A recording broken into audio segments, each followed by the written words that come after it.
Hey BookTube, it's Michael Romeo, and I talk about books.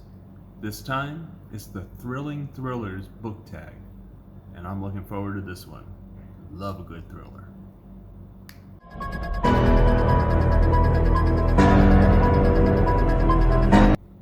Hey BookTube, glad you're here. Glad you're visiting my channel. I'm always glad to have you here. And we're going to start right now with the Thrilling Thrillers book tag. And the first prompt is, what was the last thriller you bought? And for me, it was Phantoms by Dean Koontz. Those of you who follow me know that I'm in the middle of a 100 book challenge in which I cannot buy another book until I read 100 of the books that I have. So this book I bought just before that, and Phantoms by Dean Koontz. I'm not a big Dean Koontz fan by any means, but the ones of his that I have enjoyed have usually been from early on in his career, and Phantoms is another one from his early on in his career, and it was on sale for $1.99. So I figured, what the heck. And according to Goodreads, this is what it's about. They found the town silent, apparently abandoned. Then they found the first body, strangely swollen and still warm. 150 were dead. 350 missing, but the terror had only begun in the tiny mountain town of Snowfield, California. At first, they thought it was the work of a maniac, of terrorist, or toxic contamination, or a bizarre new disease. But then they found the truth, and they saw it in the flesh, and it was worse than anything any of them had ever imagined. Ooh, I want to read this. It sounds like it's going to be really intense, and I will get to it shortly. And when I do, I'll do a review, let you know if it's as good as it sounds. And that's prompt number 1. So prompt number 2 is, show us the thriller you most recently added to your TBR. That's your to be read list for those of you who are new to BookTube and to bookaholic behavior. It's a very bookish thing, TBRs, yes. For me, it is 6 Days of the Condor by James Grady, which is a suspense classic from 1974. And Goodreads says this about it. CIA operative Malcolm, codenamed Condor, discovers his colleagues butchered in a blood-splattered office. He realizes that only an oversight by the assassins has saved his life. He contacts CIA headquarters for help, but when an attempted rendezvous goes wrong, it quickly becomes clear that no one can be trusted. Malcolm disappears into the streets of Washington, hoping to evade the killers long enough to unravel the conspiracy. But will that be enough to save his life? It was made into a movie with Robert Redford and Faye Dunaway called 3 Days of the Condor. And I'm not sure if they just packed more into each day, or did they cut the events from the book in half. I don't know. I'll watch the movie after I've read the book because I don't want the book to be spoiled. 6 Days of the Condor, James Grady, 1974 classic thriller. So prompt number 3. What thriller did you have high expectations for but was ultimately let you down? For me, the first one that came to mind was a book called March Violets by Phillip Carr. I actually tried reading it twice, and both times I ended up DNFing it because it was just so dull. I didn't give a hoot about any of the characters, and the plot was taking way too long to get off the blooming ground. And this is what Goodreads has to say about it, and you'll understand why I thought it was going to be really good. Hailed by Salman Rushdie as a brilliantly innovative thriller writer, Phillip Carr is the creator of taut, gripping, noir-tinged mysteries that are nothing short of spellbinding. The first book of the Berlin Noir trilogy, March Violets, introduces readers to Bernie Gunther, an ex-policeman who thought he'd seen everything on the streets of 1930s Berlin until he turned freelance, and each case he tackled sucked him further into the grisly excesses of Nazi subculture. Bernard Gunther, a hard-boiled Berlin detective who specializes in tracking down missing persons, mostly Jews. He is summoned by a wealthy industrialist to find the murderer of his daughter and son-in-law, killed during the robbery of a priceless diamond necklace. Gunther quickly is catapulted into a major political scandal involving Hitler's two main henchmen, Goering and Himmler. The search for clues takes Gunther to morgues overflowing with Nazi victims, raucous nightclubs, the Olympic Games where Jesse Owens tramples the theory of Aryan racial superiority, the boudoir of a famous actress, and finally to the Dachau concentration camp.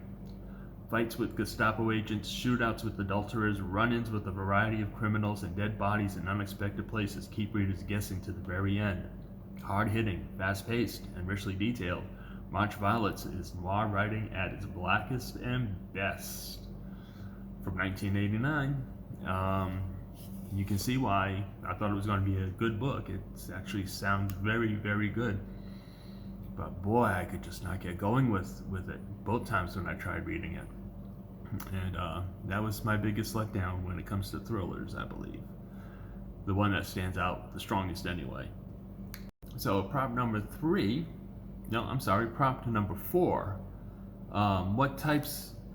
What tropes do you love and hate in thriller books? My favorite trope is the flawed detective. The detective can be great at solving crimes, but if he's got some kind of flaw, maybe it's alcoholism, drug addiction, or the inability to interact with women, or pick a flaw.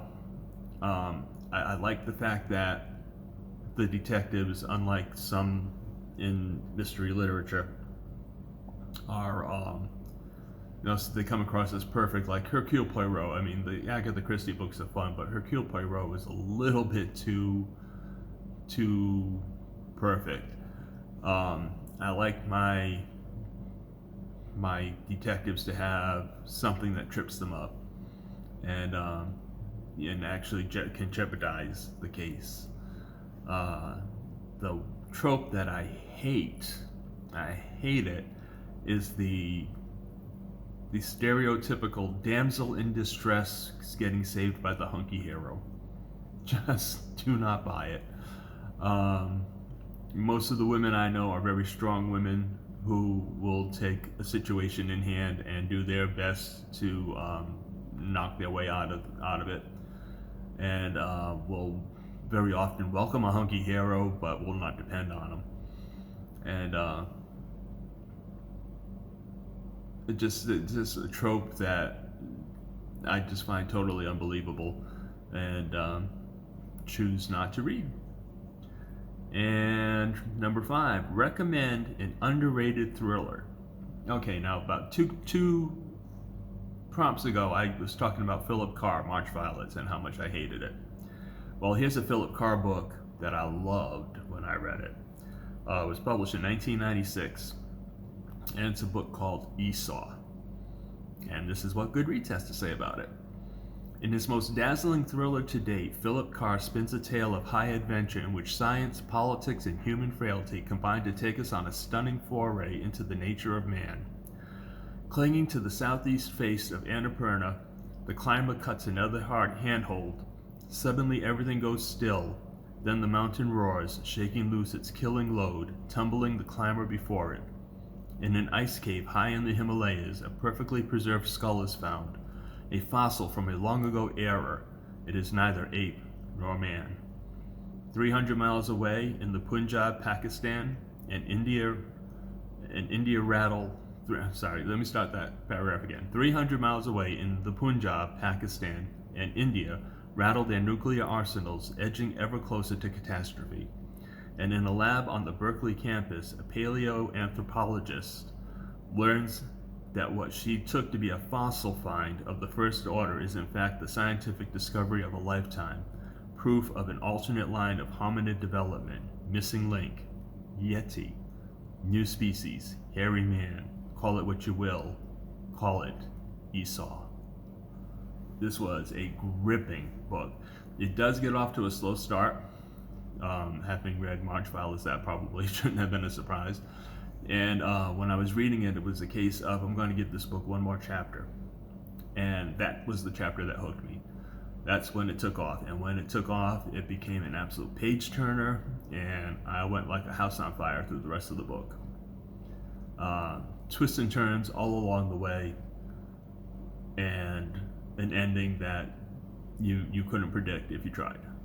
So Esau by Phillip Carr. Okay, prompt number 6 is a bit of a game. It says pick 3 thrillers from your shelves. In my case, it's going to be from my tablet because I don't have a lot of books on my shelves anymore. Pick 2 that you've read and 1 that you haven't. Get your viewers to comment which one you have not read. Okay, so I picked 3 books. I'll give you their titles and who wrote them. And comment in the comments which one you think it is I have not read. And I'll reveal the real answer in a few days. The first book up is Velocity by Dean Koontz, followed by Absolute Power by David Baldacci. I'm sure I just mangled that name, but I don't think he's watching. And finally, The Manchurian Candidate by Richard Condon. So which one of those have I not read yet? And we're going on now to prompt number 7. So prompt number 7, people are often intimidated by the thriller genre. Recommend a thriller for beginners.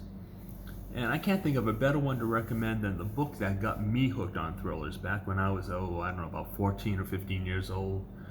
I would read off of Goodreads, but they don't have a description of this book on Goodreads.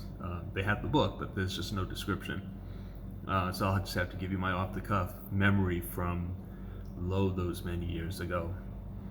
But the book that got me hooked on thrillers, and I would recommend to anybody who's interested in starting in the thriller genre, is a book called Off Duty by Andrew Coburn.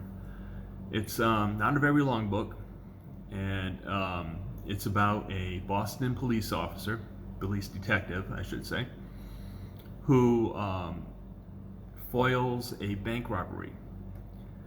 And he's having a hard life at that time.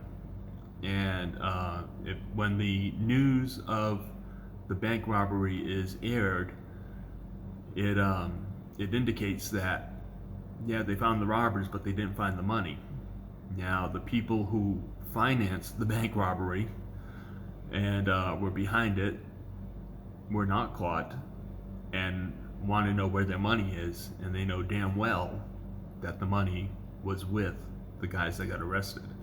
So it can only be one place, and that is with our faithful police detective from Boston. And this mafia-like gang decides to make his life miserable until he turns up that money. And it is a riveting book. I loved it when I read it back then, in my teen years. If I could find a copy now, I would reread it again. So that may be the only drawback to this one being recommended.